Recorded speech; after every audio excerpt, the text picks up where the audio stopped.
Hello friends, नमस्कार। स्वागत करता हूं आप सभी को इस प्यारा से चैनल नशा ऑनलाइन क्लासेज में। इस चैनल के अंतर्गत, इस सेशन के अंतर्गत आज हम लोग जो प्रकाश का परिवर्तन होता है उसके अंतर्गत बहुत सारे पॉइंट को देख लिए थे, और उसके आगे प्रकाश का जो परिवर्तन के नियम होता है, अपवर्तन के नियम होता है, उन सारे बातों को समझने का प्रयास करेंगे। तो यहाँ पर अभी आप सभी से एक रिक्वेस्ट है कि अगर चैनल पर आप नए आए हैं या तो आपको चैनल को देखने में अच्छा लग रहा है तो आप लोग इस चैनल को ज़रूर से सब्सक्राइब कर लीजिए। और इससे पहले यहाँ पर वीडियो अपलोड कर दिया गया है। किस चीज़ का कर दिया गया है? तो इसके अंतर्गत जो भी प्रकाश के परिवर्तन के अंतर्गत जो भी प्रकाश पढ़ने के लिए होता है और प्रकाश के जो भी प्रकृति है उन सभी के बारे में हमने जो है पहला वीडियो में बता दिए हैं। और यहाँ पर प्रकाश के मुख्य गुण, तो इसके लिए आप सभी लोग इसके जो आई बॉक्स पर यहाँ पर दिख रहा है उसको देखकर आप सभी लोग सही तरीके से आइए, उसके बाद इस वीडियो को सही तरीके से समझिए तो समझ में ज़्यादा आएगा। तो चलिए डायरेक्ट आपके सेशन पर चलते हैं कि क्या आप सभी को आज समझना है।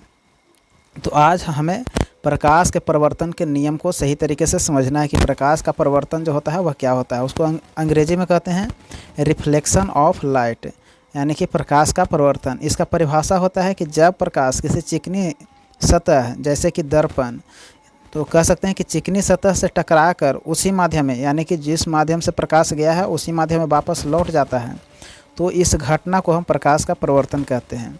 एक बार फिर से आप सभी को समझा देना चाहते हैं। ऐसे तो फिर से एक बार इमेज की सहायता से, यानी कि फ़ोटो की सहायता से आप सभी को समझाया जाएगा, लेकिन फिर से एक बार समझ लेते हैं।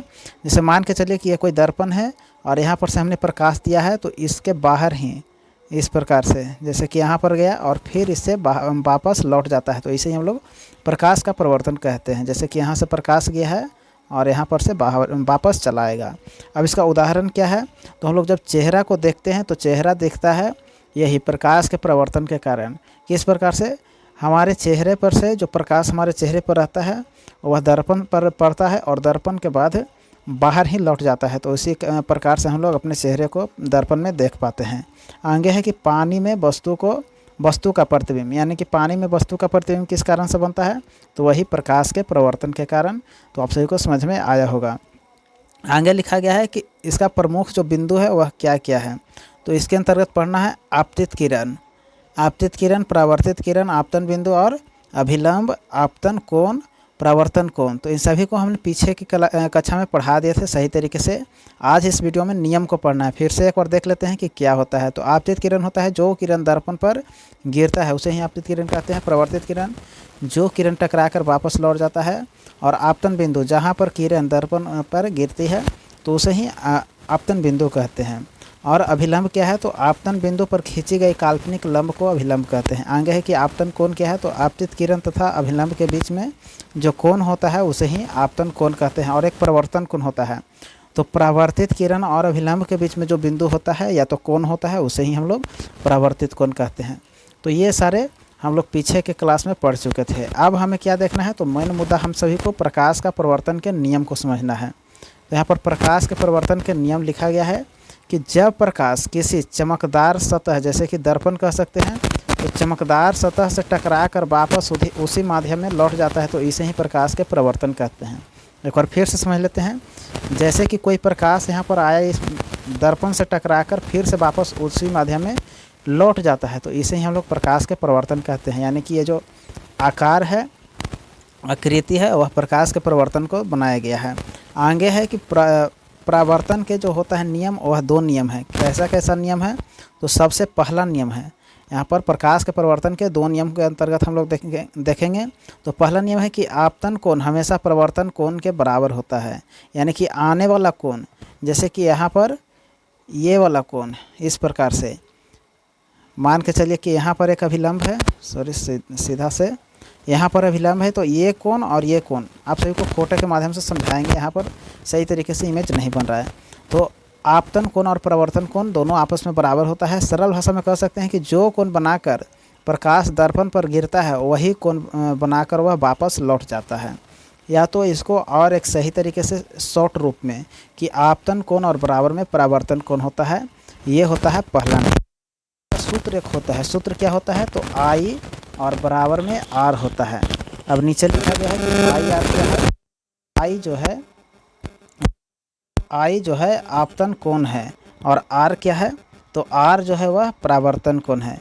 यानी कि आपतन कोण किसे कहते हैं, तो आपतन कोण वही कहलाता है जो आने वाला होता है, यानी पड़ता है उसे आपतन कोण कहते हैं, और दर्पण से बाहर जाता है उसे परावर्तन कोण कहते हैं।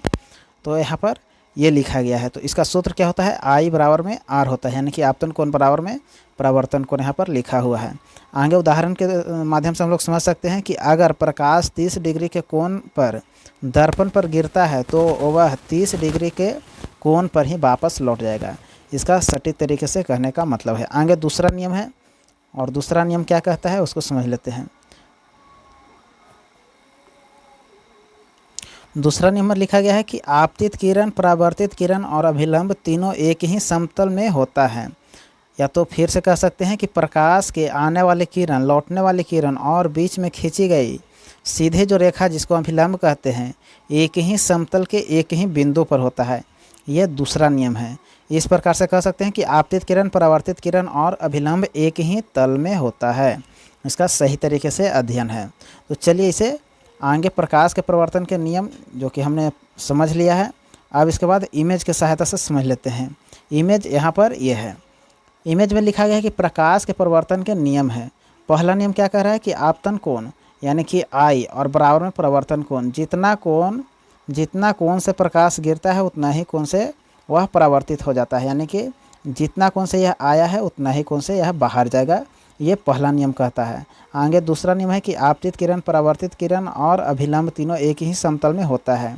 यानी कि यहाँ पर समझ सकते हैं, ये है आपतित किरण और ये है परावर्तित किरण और ये यहाँ पर लंब है। तीनों है जो यहाँ पर एक ही बिंदु पर है। आप सभी को कलर चेंज करके दिखा देते हैं। यहाँ पर तीनों जो है यहाँ पर एक ही समतल के एक ही बिंदु पर है। तो यही लिखा गया है यहाँ पर कि तीनों एक ही समतल पर होता है। स्मरण के लिए यानी कि याद करने के लिए आई बराबर में आई कह सकते हैं। और यहाँ पर ये दूसरा नियम को समझाया गया है। तो आप सभी को आशा करते हैं कि ऐसे समझ में आया होगा। यहाँ पर और सटीक तरीके से लिखा गया है। तो इतना सटीक तरीके से नहीं लिखना है कि आप सभी को नंबर ही काट ले। तो इतना सटीक से नहीं लिखना है। जितना लैंग्वेज में आप लोग बना कर लिखिएगा उतना ही आप सभी को ज़्यादा नंबर इंक्रीज करेगा। तो चलिए अब प्रकाश के अपवर्तन के बारे में समझते हैं। प्रकाश के अपवर्तन क्या होता है, तो इसको अंग्रेजी में कहते हैं रिफ्रैक्शन ऑफ लाइट।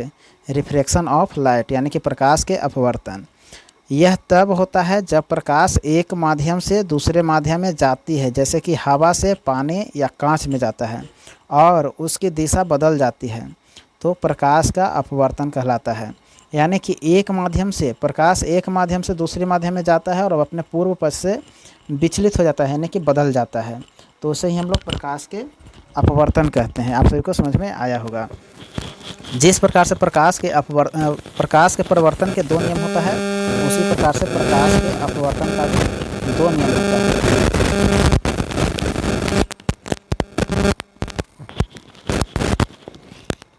यहाँ पर इसको भी पहला और दूसरा के रूप में करके पढ़ सकते हैं। तो सबसे पहला में लिखा गया है कि प्रकाश के अपवर्तन का पहला नियम क्या कहता है। तो एक सेकंड थोड़ा सा,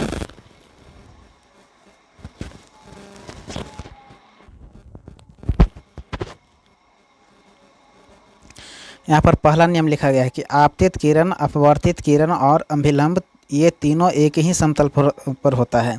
यानी कि कह सकते हैं कि जैसे कि प्रकाश के परिवर्तन के पहला नियम होता है कि आपतित किरण, परावर्तित किरण और अभिलंब तीनों एक ही समतल पर होता है, उसी प्रकार से यहाँ पर आपतित किरण कहाँ पर लिखा गया है, यहाँ पर पहला नियम कि आपतित किरण, अपवर्तित किरण और अभिलंब ये तीनों एक ही समतल पर होता है। तो प्रकाश के परिवर्तन पढ़ेंगे उसमें आपतन किरण होगा और यहाँ पर अपवर्तन में होता है अपवर्तित किरण, और जो कि तीनों एक ही समतल पर होता है। और यहाँ पर दूसरा नियम क्या कह रहा है कि किसी दो माध्यम के लिए आपतन कोण और अपवर्तन कोण के साइन का अनुपात हमेशा स्थिर रहता है। वह किस प्रकार से, तो इसे समझ लेते हैं। तो यहाँ पर लिखा गया है प्रकाश के अपवर्तन। जब एक माध्यम से प्रकाश आती है, कलर चेंज करके देख लेते हैं। जब एक माध्यम से प्रकाश आ रही है, यानी कि यह हवा है, हवा में से पानी में आ रहा है, तो यह अपने पूर्व पथ से इसको इस प्रकार से सीधे जाना चाहिए, लेकिन इस माध्यम से न जाकर के थोड़ा सा विचलित होकर टेढ़ा हो गया है और यहाँ पर ये ऊपर की ओर अपवर्तित हो गया है, यानी कि पूरा प्रकाश ऊपर की ओर नहीं आया है लेकिन कुछ मात्रा में आया है, तो इसे ही प्रकाश के अपवर्तन कहते हैं। अब यहाँ पर इसका नियम क्या कहता है, दूसरा नियम कहता है साइन आई बटा में साइन आर। अब आई यहाँ पर क्या है, तो अपवर्तित कोण है, और आर क्या है, तो यहाँ पर आपतित कोण जो है वह साइन आई है, और जो अपवर्तित कोण है वह साइन आर है। यहाँ पर साफ सुथरा में लिखा हुआ है। अब इसको उदाहरण क्या कह सकते हैं कि जैसे कि हम एक गिलास लेते हैं और उसमें जब अपने पेंसिल या तो कलम किसी भी प्रकार के छड़ी को डालते हैं तो वह थोड़ा सा मुड़ा हुआ दिखता है, यही प्रकाश के अपवर्तन का नियम कहता है। आगे इसका लिखा गया है कि इसे स्नेल का नियम भी कहा जाता है, यानी कि स्नेल लॉ भी कहा जाता है, जो कि साइन आई बट्टा में साइन आर स्थिरांक का भी नियम कहा जाता है, जहाँ आई जो है आपतन कोण है और आर जो है अपवर्तन कोण है। तो ये सही तरीके से आप सभी को समझ में आया होगा, ऐसा हमें उम्मीद है। आगे लिखा गया है कि यह स्थिरांक उन दोनों माध्यमों का रिफ्रैक्शन इंडेक्स कहलाता है, यानी कि ये दोनों जो है माध्यम का रिफ्रैक्शन इंडेक्स यानी कि अपवर्तनांक कहलाता है। सरल भाषा में कह सकते हैं, इसका उदाहरण एक और हो सकता है कि जब हम पानी में भरे गिलास में पेंसिल को डालते हैं तो पेंसिल मुड़ी हुई दिखाई देती है, यह प्रकाश के अपवर्तन के कारण होता है। ये पहले ही आप सभी को बता दिए थे, और इस प्रकार से हमारा प्रकाश के परिवर्तन और अपवर्तन दोनों एक ही साथ खत्म हो गया है। तो हमें आशा है कि आप सभी को समझ में आया होगा। अब आप सभी को कितना समझ में आया है, नहीं आया है, आप लोग कमेंट में करके बताइए कि आप सभी को 100 में से कितना % समझ में आया है। तो धन्यवाद, मिलते हैं अगले वीडियो में। अगले वीडियो में जाने से पहले आप सभी से मेरा एक रिक्वेस्ट है फिर से कि आप लोग इस चैनल को सब्सक्राइब ज़रूर से कर लीजिएगा और अपने दोस्तों के पास भी शेयर कर दीजिएगा। तो धन्यवाद, मिलते हैं अगले वीडियो में। आज की सेवा बस इतना ही भर।